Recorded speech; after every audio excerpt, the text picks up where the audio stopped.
আমি ঠিকই কাজ করবো, যেমন তোমার ঘুম পাড়ায় দিয়ে আমি আমার কাজ সেরে আসবো।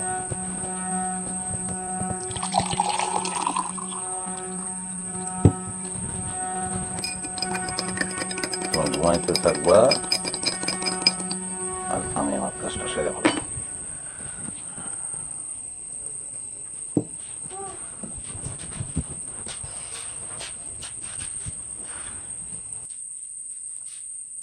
কি হলো, কই আসছিল তখন? বাড়ির কত কাজ কর্ম থাকে না, সব শেষ করে আইলাম। মুখটা হুক না লাগতেছে তোমার, এত কাজ কাম করতে হবে কি লিখা? দেখো তো চেহারাটা কেমন হয়েছে।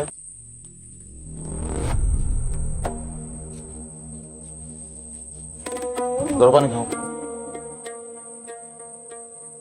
ওহো, আমি তো ওই যে তরকারি পাতিল ঢাকনা দিতে গেলাম। তোমার যেমন লাগবো না, তুমি সব কাম করবা, আমারও তো কাম করতে হইব। তুমি পানিটা খেয়ে বলো, আমি যেতেছি।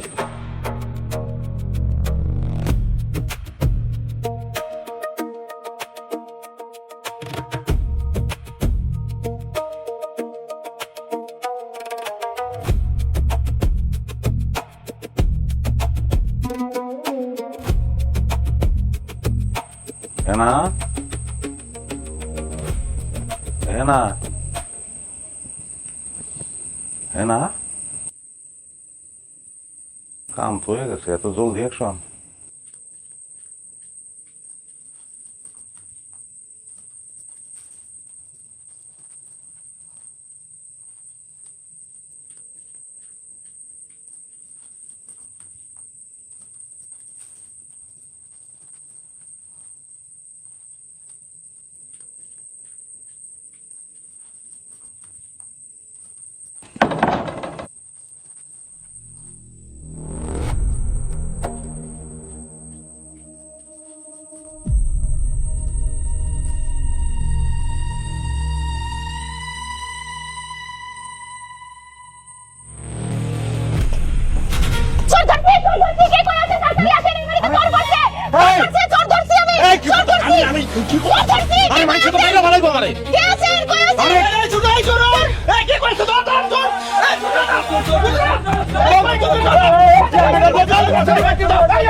এলাকার মধ্যে যে অবস্থা শুরু করছে, কঠিন শাস্তি দেওয়া লাগবে। শাস্তি না দিলে এলাকার মধ্যে চুরিদারি বন্ধ হবে না।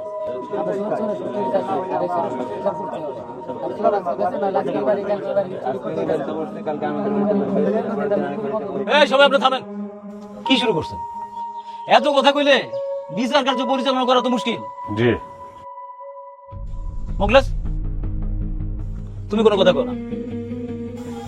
সামা সাহেব, আপনি শুরু করেন। মোখলেস চোরের বিচার তো আমরা এর আগে বহুবার করছি, আপনাদের সাথে নিয়েই করছি। এইবারও বিচার করব, কিন্তু বিচারের রায়টা আমরা দিব না। হ্যাঁ, বিচার রায় আমরা দিব। আর আঙ্গুর রায় হইতেছে মুখলেস চোরা দুটা চোখ তুলে ফেলানি শেষ। একদম ঠিক কথা কইছে ও, এইটাই রায়টা ঠিক আছে, এটাই করতে।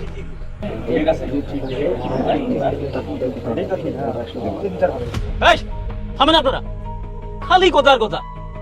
সামা সাহেব, আপনি যেন কি করতে চাইছিলেন? মোখলেসের বউ চোর মোখলেসের চুরিটা ধরায় দিয়া একটা উজ্জ্বল দৃষ্টান্ত স্থাপন করছে।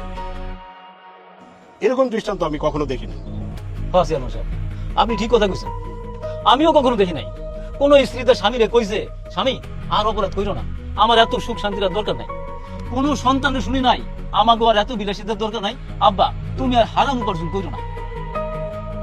মোখলেস চোরের বউ মোখলেসের চুরিটা গৃহস্থের কাছে ধরায় দিয়া একটা ভালো কাজ করছে, তাই আমি সিদ্ধান্ত নিচ্ছি এই বিচারের রায় হেনা দিবে।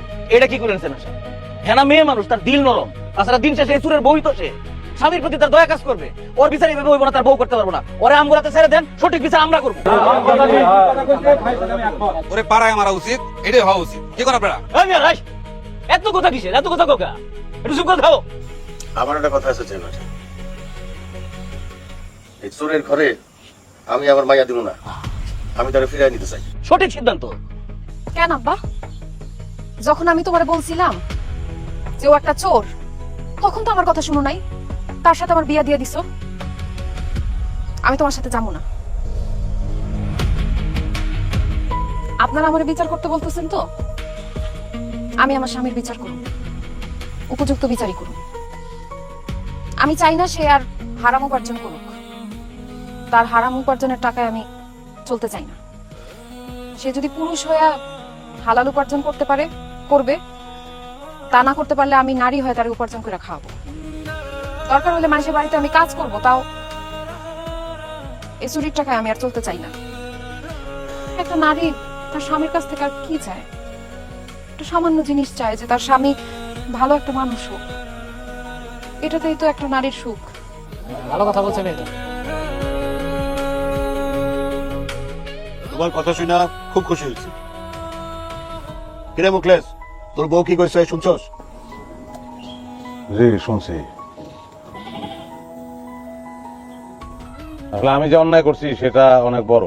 আমি চুরি করছি, তার চেয়েও বড় অন্যায় যেটা আমি করছি সেটা হলো তার মতো একটা মেয়ে আমার সংসারে আসছে,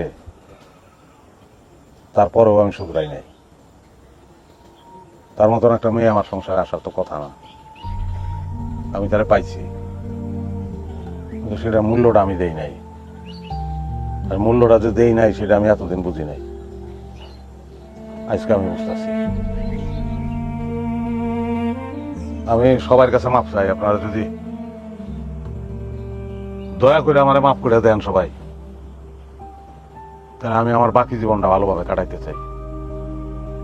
যদি মাফ করে দেন আমি আর জীবনে চুরি করবো না।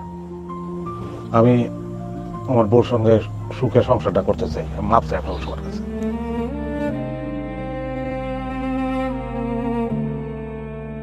কে আপনারা কি বলেন, মাফ করা যায়? এবার মতো চেয়ারম্যান সাহেব মাফ করে দেন। চেয়ারম্যান সাহেব এটা কি কইলেন? এই চুর কোনোদিন ভালো হইব? চুরা ধর্মের কাহিনী শুনে কে তোমার কথা মনে থাকবে? সবার সামনে ওয়াদা করছো। যে আমার মনে থাকবো চুরি আমি আর জীবনে করবো না।